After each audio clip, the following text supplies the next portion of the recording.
እተን ክልተ መሓዙት ሓጻር ዛንታ ሃናን ዊንታን ክልቲአን ኣብ በበይኑ ክፍሊ ዓለም እየን ዝቕመጣ። ሃና ኣብ ኣሜሪካ፣ ዊንታ ድማ ኣብ ኣውስትራልያ። ሰብ ሓዳርን ኣደ ቆልዑትን እየን። ብዘይካ ብቴሌፎን ብኣካል ተራኺበን ኣይፈልጣን። ክዕልላሉ ዘለዎን ፍሉይ ዛንታ ስለ ዘሎ ግን ወትሩ ብኣካል ክራኸባ እየን ዝደልያ። ብዕረፍቲ ናብ ኤርትራ ዝምለሳሉ ግዜ ብምስራዕ ኸኣ ድሕሪ ዓመታት ኣብ ኣስመራ ኣብቲ ዘዕበየን ከባቢ ሞኖፖልዮ ተራኸባ። ደጋጊመን ተሓቋቒፈን ክማነዋ ኣይከኣላን። ክልቲአን ድማ ነብዓ። ብፍላይ ዊንታ ነብዓታ ምእባድ ኣብያ። ናይ ብሓቂ ኣብታ ዝፈትዋኣ ዘዕበየተን ከተማ ኣስመራ ክራኸባ ምኽኣለን ፍሉይ ነገር ኮይኑ ተሰማዐን። ንበይነን ዝፈልጦኦ ዛንታን እስነት ስለ ዝነበረን ይጠማመታ እሞ ብስሓቕ ክርትም ይብላ። እዊ ዊንቲ ማዕረይ ብጣዕሚ ጽቡቕ ኣለኺ፣ ኣውስትራልያ ተሰማሚዑኪ። እወ ኣምላኽ ይመስግን ኣይከፍኣንን። ሃና እኳ ቀደም ኩን ጽቡቕቲ ኢኺ ነርኪ፣ ሎም ከዓ ወሲኽ ክሉ እረ ብስራሕ ልብና ጠፊእና እምበር ካልእ ምኾና ምስ በለት ሃና ተተሓሒዘን ሰሓቓ። ሃና ኣስዒባ ኣቲ ዊንተይ ሙሴኸ ኸመይ ኣሎ? ሙሴ ብጣዕሚ ጽቡቕ ኣሎ እናሰሓቐት መለሰትላ እሞ ክልቲአን ተተሓሒዘን ሰሓቓ። ኪኖቲ ከም መሓዙት ብሓንሳብ ምኻድን ሓበራዊ ዕላል ምዕላልን ምስ ንእስነትን ፍቕርን ዝተኣሳሰረ ዝኽሪ ነይርዎን እዩ። ክልቲአን ድማ ብሓንሳብ ዝንበላ እሞ ንዓመታት ንድሕሪት ተመሊሰን ሕሉፈን ክረአየን ጀመረ።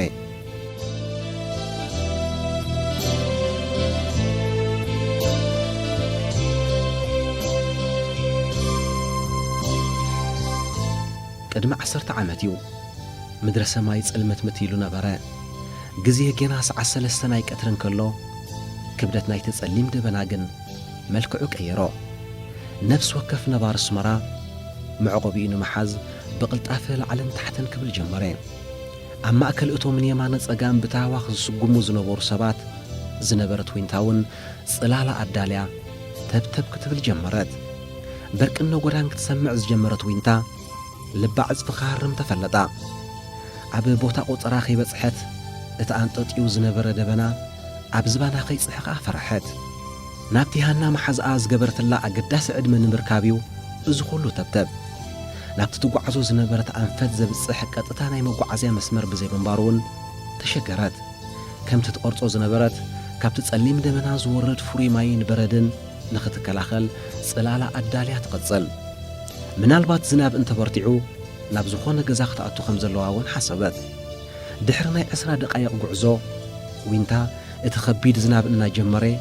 ኣብ እንዳ መሓዝኣ በጽሐት። ሓይሊ ወሲኻ ድማ ኻንሸሎ ኳሕኩሐት። ክትጽበ ዝጸንሐት ሃና ደበኽ በለታ። ተተሓሒዘን እናኣተዋን ከለዋ ኣብ ፍርቂ ኻንሸሎ ምስ በጽሓ ብርቱዕ በርቅነ ጐዳን ሰማዓ እሞ መሬት ክሳብ ክስዕማ ዝደልያ ሰንበዳን ደነናን ከመይለን ውሽጢ ገዛ በጺሐን እንከይተረድአን ድማ ነፍሰን ኣብ ውሽጢ ገዛ ረኸብኣ። ዊንታ እንዳ መሓዝኣ ሃና ገዛ ክቕይሩ ምኽኣሎም ሽዕዩ ብዝያዳ ኣሕሪቕዋ።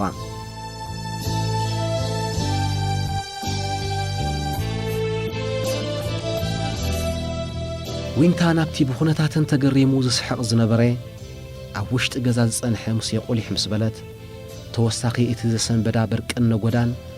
እንደገና ሰንበደት። ጌጋ ምስለ ተፈጢሩ ኸይከውን ንኽትረጋግጽ ናብ ሙሴ ጠመተት። ብርግጽ እቲ ትፈልጦ ሙሴ እዩ። ሃና እዚ ኸዓ ሙሴ ይበሃል። እቲ ብሰንኪ ግዜ ምስኣን ዘየላለኹኺ ግን ከኣ ብዕላል ትፈልጥዮ ኣፍቃርየ እዩ ምስ በለታ ከምዛ ንሙሴ ዘይትፈልጦ ጽቡቕ ሌላ ብምባል ሰላም በለቶ። ንሱውን ከምቲ ናታ ተግባራት ደገመ። ዊንታ ነቲ ኣብቲ ቤት ተቐሪቡ ዝነበረ ሽሻይ ኣየስተውዓለትሉን። ዓቕላ ጸበባ ብርትዕ ዝበለ ዝናቡን ካርብ ጀመረ። ንመሓዝኣ ሓቢራ ድማ ናብ ሽንቲ ቤት ኣምርሐት። ኣብ ሽንቲ ቤት ኣትያ ንላዕሊ ገጻ ጠመተት። ኣብቲ ጸቢብ ሽንቲ ቤት መሊሱ ዓቕላ ጸበባ ንብዓታ ኩውሕዝ ጀመረ። ኩሉ ነገር ብሃንደበትን ግርህናን ክትሓወስ እንከሎ ተፈለጣ እሞ እንታይ ከም ትብል ሓርበታ። በታ ጸባብ መስኮት ናብ ደገ ጠመተት። ኣዒንታ ካብቲ ዘሕነቕንቕ ዝነበረ ውሽጣ ንብዓት የውሕዝ። ካብቲ ኣቐዲማ እናፈርሓቶ ዝመጸት ጸሊም ደመና ድማ ዝናብ ይዘንብ ንብዓት ዓቂሮም ዝነበሩ ኣዒንታ ነቲ ከቢድ ዝናብ እንክጥምት ሕውዙ ስለ ዝፈጠረላ ዝያዳ ዝበርትዕ ኮይኑ ተሰምዓ እታ ኣብ እንዳ መሓዝኣ ዝጸንሓ ወዲ ሙሴ ምዃኑ ጌና ትጠራጠር ነበረት ንኹሉ ብኣዒንታ ዝረኣያቶ ዘበለ ምእማኑ ሰኣነት እንተስ ካብ ደቃስ ወይ እውን ካብ ሕልሚ ክትባራበር መረጸት ንኹልነት ክትቅይር ግን ዓቕሚ ነበራን ንምቕባሉ እውን ከበዳ ካብ ዘይራኸቡ 3 መዓልቲ ጥራዮም ገይሮም ነይሮም ድሕሪ ሳልስቲ ድማ እንሆ ኣፍቃሪ መሓዝኣ ኮይኑስ ኣብ እንዳ ሃና ረኺባቶ ሃና መሓዝኣ ድማ ንዊንታ ምስ ኣፍቃሪኣ ሙሴ ንኽተላለያ ዕድመ ገይራትላ ዊንታ ነዚ ኩሉ ምኽኣል ሰኣነቶ ሃለዋታ ኽተጥፍእ ክሳብ ትደሊ እቲ ኣጋጣምን ክውንነቱን ሕውስውስ በላ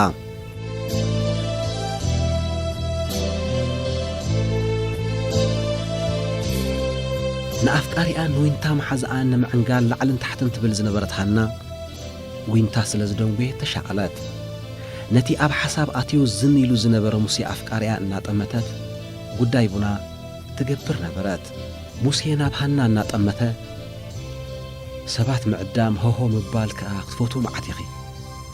ድሓር እዛ ኣፍቃሪየ ኢልካ ምላይ ከዓ ክትፈቱያ ዓቕሉ እናጽበበ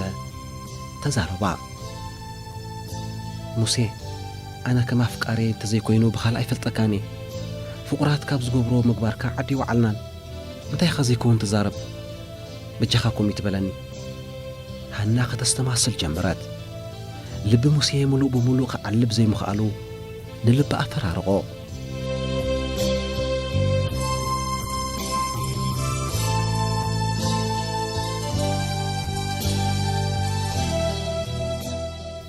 ንብዓት ዊንታ ኣብቅዐ እቲ ዝናብ ግን ጌና ይቐጽል መመኽኒታ ፈጢራ ገዝኣ ክትምለሳ ይኽኣላን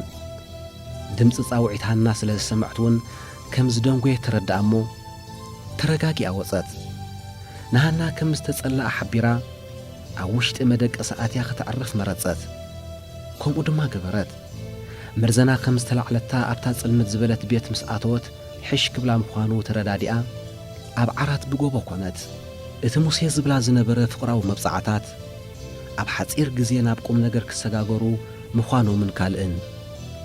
ቅጅል በላ ሙሴ ኣይከም ቀደሙን ኩሉ ነገር ጽላዕላዕ በሎ ደጋጊሙ ናብ ደገ ይጥምት ነበረ ምናልባት ማይ እንተቋሪጹ መመኽነይታ መሂዙ ክኸይድ ሓሳቡ ስምዒታት ዊንታ ጽቡቕ ገይሩ ተረዲእዎ እዩ እቲ ንብዙሕ ከባቢ ዝሸፈነ ዝናብ ግን ይቕጽል ነበረ ሃና ዘይከምቲ ዝተጸበየቶ ኾነ ምስ ኣፍቃሪኣን ዊንታ መሓዝኣን ኮይና ክትዘናጋዕ ዝሓሰበቶ ዘይከም ድላያ ኾነ ሕማም መሓዝኣ ኸ ኣሻቐላ ተጠንቂቓ ዝሰርሓቶ ምሳሕ ጠለባ ይርከበን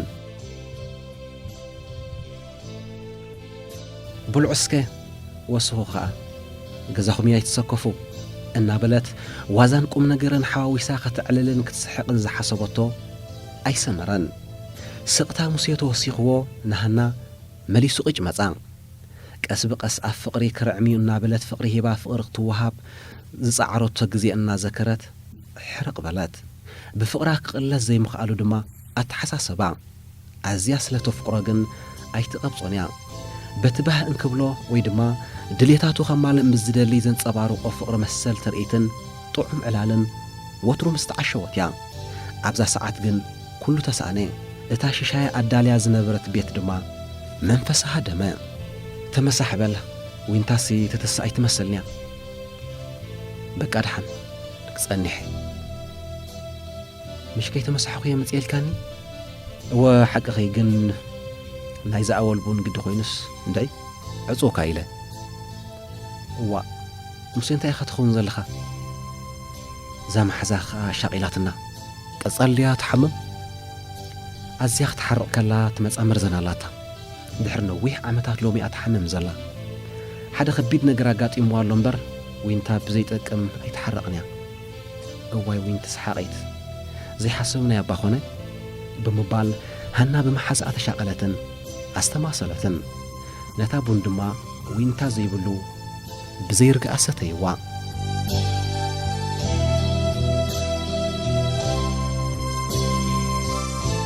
ሙሴ በቲ ብተደጋጋሚ ዝድወሎ ዝነበረ ኣመኽንዩ ክወፅእ መረፀ ጌና ዝናብ ጽቡቕ ገይሩ ከይጸሐየ ድማ መሰስ በለ ዓቕሊ ጸቢብዎ ዝጸንሐ ሙሴ ደገ ምስ ወፀ ኣዕሚቕ ዋስተንፈሰ ነቲ ውሑድ ማይን ዛሕሉን ግዲ ገበረሉን እኳ ደኣ ካብቲ ዝነበሮ ምቖትን ጸቕጥን ከዝሕሎ ከኣለ ወይንታ ድሕሪ 2 ሰዓት ፍኹስ በላ ኣዒንታ ቀይሑ ሞራላት ተንኪፉ ምስ ስልችው መንፈሳት እንስአት ድቃስ ዝበሃላይ ወሰዳን ጸኒሑ ዝደቀሰት ግን መሰለት ኣብ ሕይወታ እታ ዝጸላእታ መዓልቲ እንተልያ ሸዓያ ከመይ ጌራ ገጽ ሙሴ ከም ትርኢ ትሓስብ ነበረት ሕርቃን ይስምዓ ስለ ዝነበረ ዘየድልያ ከይትዛረብ እሞ ጸገም ከይፍጠር ፈርሐት ኩነታቱ እናተዓዘበት ብትዕግስቲ ኮፍ ክትብል ከም ዘለዋ ንነፍሳ ኣሚና ካብታ መደቀሲ ክፍሊ ወጸት ገጽ ሙሴ ክትርኢ ግን ኣይከኣለትን ሙሴ ድሮ ማእከል ከተማ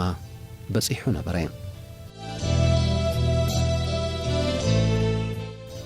ናይ ዊንታ ቴሌፎን ድምፂ መልእኽቲ ኣስመዐት ዊንታ እናሰማዓታ ስቕበላት ርእሳ ናብቲ ሳሎን ኣውዲቓ ኣንቃዕሪራ ኣብ ካልእ ሓሳባ ነበረት ንሃና ናይ ጽሑፍ መልእኽቲ ከም ዘለዋ ብምሕባር ኣንቢባ ክትነግራ ሓበረታ ሃና ከምቲ ዝተነግረቶ ንምግባር ሰዳድን መልእኽቱን ከተንብብ ጀመረት ማይ ላቭ ካብ ዝብል ዝተመዝገበ ቁጽሪ እዩ እቲ መልእኽቲ ሃና ስጋእ በለት ዘይዕለለትኒ ሓድሽ ነገር ኣሎ ማለት እዩ ዊንታ ኣፍቃሪ ሒዛ ዋው ብምባል እቲ መልእኽቲ ንኹነታት ዊንታ ዘሐጉስን ዘረጋግእን ክኸውን ተተስፈወት ብሃንቀውታ ኣፍቃሪ ዝጸሓፎ ትሕዝቶ ከተንብብ ድማ ጀመረት ዊንተይ ብኸመይ ከም ዝኽሕሰኪ ኣይፈልጥን እየ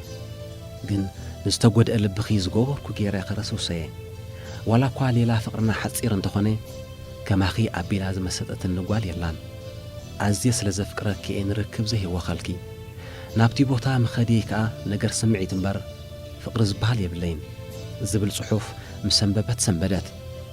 ከተንብቦ ከም ዘይነበራ ድማ ትረድኣ ግን ከዓ ፍቓድ ስለ ዝሃበታን ምስ ትትኽ ትንፋስ መሓዙት ምዃነንን ኣካቢዳ ይረኣየቶን ቦታ ስለ ዝፈላለየ እንዳ እምበር ኣብ መንጎአን ምስጢር ዝበሃል እውን ኣይነበረን ዊንታ መሓዛይ ድሮ ኣፍቃሪ ሒዛስ ድሮ ተበዲላ ማለት ድዩ እሞ እዚ ኣሕሪቕዋ ዘሎ እዚ ከዓ ሓደ ከም ሙሴ ስዲ ይኸውን ድሌቶም እናገበሩና ስነፍቅሮም ከዓ ኣዋይ ናይ ፍቕሪ ነገርስ እናተገረመት ነቲ ዝጀመረቶ ጽሑፍ ንኽትቅጽሎ ደነነት ተበራቢርካ ክትኮኒ ተስፋ ይገብር ሃና መሓዛኸያ እዚ ኩሉ ጌራ ኣፍቃሪኣ ክኸውን ስለ ትደሊ ንዝኾነ ሰብ ከምኡ ትብል ዝኾነ ናይ ፍቕሪ ተግባር ግን የብልናን ንሳ ምናልባት ብውሽጣ ከምኡ ትደሊ ትኸውን ኣነ ግን ፍቕራ ሓሲባያ እኳ ኣይፈልጥን ዋላ እውን ንምሕዝነት ተወናውን ኣይኮኖትን ብዝኾነ ኣብዚ ሕማምኪ ኣብፅሒናኪ ንኹልና ይቕሬታ ግበረልና ሰሰናዩ ከምቲ ልሙድ ናይ ምሸት ክድውለልኪ እየ ጠጥዑሙ ኸተዕልኒ ተስፋ ይገብር ናይ ሎሚ ኣፍቃሪኺ ናይ ጽባሕ ድማ በዓል ቤትኪ ሙሴ ቀጥቀጥ እናበለት ከተንብብ ጸንሐት ሃና የማነ ጸጋማ ቐባሕባሕ በለት ናብቲ ሙሴ ኮፍ ኢሉሉ ዝነበረ ሳሎኑን ጠመተት ነቲ ትፈልጦ ገዝኣ ደጊማ ጠመተቶ እቲ ዘይተለዓዓለ ናውቲ ቡን ኣብ ጣውላ ዝነበረ ንዊንታ ዝተሓስበ ምሳሕ ኣብ ሳሎን ኮፍ ኢላ ርእሳ ደርብያ ዝነበረት ዊንታ ፍረ ነገሩ ዘይስማዕ ትሑት ድምፂ ቴሌቪዥን እንተዘይኮይኑ ካልእ ክትርእን ክትሰምዕን ኣይከኣለትን ጸገም ዊንታ ድሮ ትረዳእ ግን ንሳውን ካብ ዊንታ ንላዕሊ ኣእምሮኣ ሕውስውስ ኣትይዋ ኣብ ሳሎን ረፈጥ ኢላ ትብሎን ትገብሮን ሓርበታ ዊንታ ናብኣ ገጻ ቆሊሕ በለት እሞ ሃና እውን ከምኣ ኣብ ሳሎን ደሪቓ ረኣየታ ኩነታት ደስ ዘይበላ ዊንታ ድምፂ ትሒታ ጸውዐት ሃና ግን ድሮዋ ዒንታ ንባዕቲ ይሕለቡ ነበሩ እንታይ ከም ዘጋጠመ ድማ ኣረጋገጸት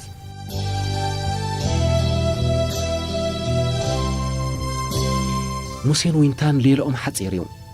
ኣብተን ክልቲአን መሓዙት ዘይተራኸባለን 3 ወርሒ ተፈጢሩ ሙሴን ሃናን ግን ርክቦም 6 ወርሒ ኣውፂሩ ነበረ ሃና ንዊንታ ዓርኪ ሒዛ ከም ዘላ ኣዕሊላታያ መን ምዃኑ ግን ኣየላለየታን ኣብታ ከተላለያ ዝሓሰበትላ ግዜ ከዓ ክልቲአን ዘይገመቶ ሽግር ተፈጢሩ በታ ኣጋጣሚ ተገረማ ነንሕድሕደን እውን ተጠማመታ መተዓቢቲ መማህርቲ ብተወሳኺ ኣብ ህይወት ክረዳዳኣ ዝኽእላ ናይ ዓመታት ምሕዝነት ዘለወን መንእሰያት እየን ከምዚ ዓይነት ኣጋጣሚ ከጓንፈን ምኽኣሉ ኣሕዘነን ወይንታ ነቲ ዝመጻ መልእኽቲ ባዕላ ከተንብቦ ከም ዝነበራ ትረድኣ ግን ከዓ እቲ ዛንታ ምንጋር እውን ስለ ዘይተርፍ ኩሉ ሓደ ኮይኑ ተሰማዓ ሃና ሃንደበት ብድድ በለት ቴሌፎና ኣልዒላ ድማ ብቐጥታ ደወለት ወይንታ ከዓ ንተግባራታ ትከታተል ሄሎ ሃኒ ሄሎ ሮቢ ከመይ ቀኒኻ ሃና ሽኮር ከመይ ቀኒኺ ብምድዋልኪ ኣዝየ ዘመስግን እንታይ ክእዘዝ ሕጂ ብሓደ ኣገዳሲ ጉዳይ ደልየካ ስለ ዘለኹ ገዛውትና ክትመጽእ ምደለኹ ብምባል ንጹር ኣድራሻ ሓበረቶ ሮቤል ንትእዛዝ ሃና ንምኽባር ብቐጥታ ተበገሰ ኣብቲ ዝሓበረቶ ከባቢ ኮይኑ ድማ ሚስኮል ገበረላ ሃና ካብ ገዝኣ ወፅያ ነቲ ኣብቲ ከባቢ ዝነበረ ሮቤል ምልክት ገበረትሉ ወይንታ ድማ ከምቲ ሃና ዝሓበረታ መሰረት ኣቑሑት ቡን ናይ ብሓዱሽ ቀራረበት ፀብሒ ኣዋዓያ ድሉው ትኾነት ሮቤል ናብ ገዝኣ ክትዕድሞ ምኽኣላ ደስ እናበሎ ኣተወ ንሃና ሓቒፉ ብምስዓም ንወይንታ ድማ ሙቕ ሰላምታ ለገሰላ ሃና ሮቤል ከም ዝበሃልን ንነዊሕ ግዜ ንፍቕርን ቁም ነገርን ከም ዝደልያን ምእንቲ ፍቕሪ ሮቤል ብወግዕ ክትቅበል ከዓ ናብ ገዝኣ ከም ዝዓደሞቶን ንወይንታ ሓበረታ ሮቤል ሕጉስ በለ ሓቒፉ ድማ ሰዓማ ደጊማ ከዓ እዚኣ ድማ ወይንታ ትበሃል ዝፈትዋ መሓዛያ ሙሴ ዝበሃል ኣፍቃሪ ከዓ ኣለዋ ወይንታ በቲ ኩነታት ተገረመት ሃና እንታይ እዋና ነቲ ኣብ ወጥሪ ኣትየንኦ ዝነበራ ክትቀያየሮ ክኢላ ፍጹም ተገረመት ነቲ ሓዱሽ ጋሽአን ንምእንጋድ ላዕልን ታሕትን በላ ተወሳኺ ነገር ክቐራርባ ናብ ክሽነ ምስ ኣተዋ ነንሕድሕደን ተጠማመታ ሃና ፍሽኽ በለት ወይንታ ድማ ክትብሎ ዝደለየት ግዲ ነይርዋ ኣፋ ኸፈተት ሃና መሓዛይ ኣነ ተገሪመ እየ ዘለኹ ኣብ ሕልሚ ዲና ዘለና ኣብ ጋዲ ርግፀኛ ኣይኮንኩን ኣብ ጋዲ ኢና ዘለና እወ እዚ ኩነታት ዝገርም እዩ ሓሲብናዮ ዘይንፈልጥ እንዲ ኣጋጢምና ማዕሮ ማዕሪኡ ክንተዓጻጸፍን ክንልቢ መን ከዓ ባህርያዊ እዩ ህይወት መምህር እያ እዚ ወዲ ክንደይ ግዜ ዘይለመነኒ ዝደለየ ከዓ ክረክብ እዩ ዘለዎ ኣነ እውን ብሙሴ ተዓሽየ ስለ ዝጸናሕኩ እምበር ሮቤል እውን ብብዙሕ ነገራት ባሂብለኒ እዩ ንሙሴ ኣፍቃሪ ከዓ የመስግኖ ምኽንያቱ እንታይ ክገብር ከም ዘለና ነጊርኒ እዩ ብሕጂ ክንጥንቀቆ ዘለና ነገር እንተልዩ ሙሴ ካልኣይ ጌጋ ከይጋጌ መክትታል እዩ ኣዚኺ ከም ተፍቅርዮ ተረዲአ ስለ ዘለኹ እየ ምሳኺ ክቕጽል ከም ዘለዎ ምግባር እዩ ኩሉ ነገር ዘገርም እዩ ግን ባህሪ ይፈጢርዎ ምናልባት እውን ሙሴ ዝያዳ ንዓኺ ስለ ዘፍቀረ ክኸውን ይኽእል እዩ በዚ ኣጋጣሚ ዝኾነ ሕማቕ ስምዒት ክስማዕና የብሉን መሓዛይ ማዕረይ ንኽንመዛዘን ኢና እኮ ተማሂርና ንኹሉ ኣቕሊል ክረአዮ ብምባል ነታ ሃሂላ ግሉጽነትን ልቦናን ሃና ትከታተል ዝነበረት ወይንታ ስዕማ በለታ እሞ ወይንታ ኣዒንታ ቁፅርፅር ኢሉ እንከሎ ፍሽኽ በለት ናይ ምግራምን ሓጎስን ፍሽኽታ ምስ ሮቤል ድማ ጥዑም ምሸት ኣምስያ ሮቤል ከዓ ሕቶ ፍቕሩ ብዘገርም እንግዶ ተሰንዩ ክምለሰሉ ምኽኣሉ ኣሐጐሶም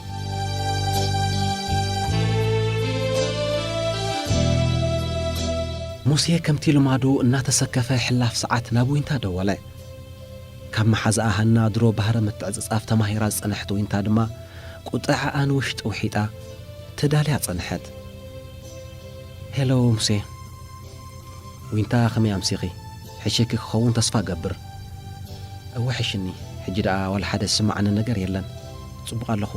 ንስኻ ኸ ድሓን ዲኻ ኣምላኽ ይመስገን ወይንተይ ይቕሬታ ግበርለይ ወይንተይ ናይ ብሓቂ ተፍቅርኒ እንተ ኾይንኪ ሕማቕ ክትምልስለይኒ ኢኺ ኣታሞስ ንሕና እኮ ፍቑራት ኢና ልቢ ፍቑራት ከዓ ኣይቅየምን እዩ ክልተ ግዜ መዕንቃፍ ጥራይ ጌጋ ወይንተይ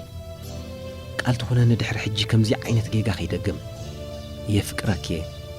ከፍቅረክ ከዓ ክነብር እየ ክጽበየ መቸም ብሓደ ከዓ ኣለና ብዝተረፈየ ጽባሕ ተራኺብና ክነዕልለ ኢና ብሩኽ ለይትሞስ ብምባል ወይንታ ጉዳያ ብሰላማዊ መንገዲ ዓረፈቶም ክልቲአን መሓዙት ካብቲ ናይ ነዊሕ ዓመታት ዝኽሪ ንእስነት ተመልሳ ደጊመን ድማ ተጠማመታ እሞ ሰሓቓ ሃና ፍልይቲ ኢኺ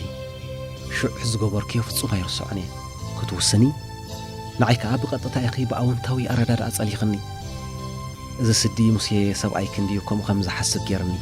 ከይትነግረለይ ደኣ እምበር ሰሓቕ እዝን ካልእን እናዕለላ ኣብታ ዝዕቤተን ከተማ ንኽዛወራ ካብቲ ቤት ወፃእ ሓና ሰይቲ ሮቤልን ወይንታ ሰይቲ ሙሴን